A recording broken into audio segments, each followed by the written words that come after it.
Bonjour tout le monde! Alors, je vais vous montrer aujourd'hui comment on fait des couronnes de fleurs à partir du mélilo odorant que voici. Alors, c'est très simple parce qu'on peut tresser le mélilo comme ça quand on prend une grande tige. Vous voyez, on peut tresser et ou tourner.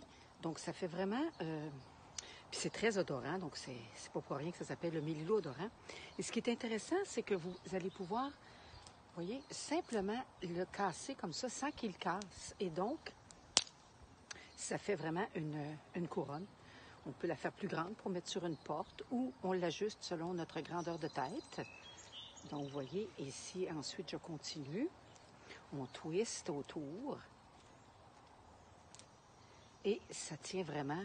Puis on peut ensuite ajuster avec des petites attaches, comme ceci. Donc, tu sais, si on veut être sûr, une attache verte de préférence. Et puis, donc, vous voyez, ça tient vraiment sur la tête.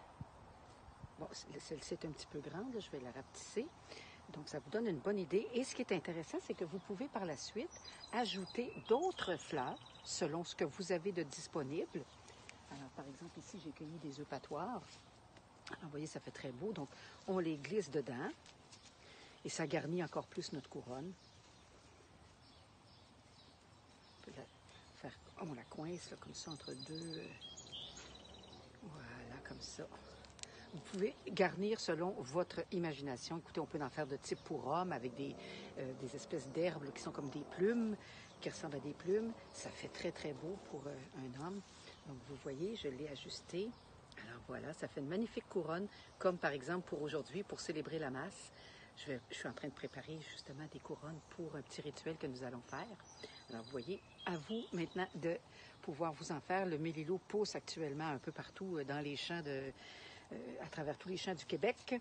Alors, voilà, c'était un petit comment est-ce qu'on dit ça? Un petit topo sur les couronnes de fleurs faites maison. Voilà. Merci, à la prochaine.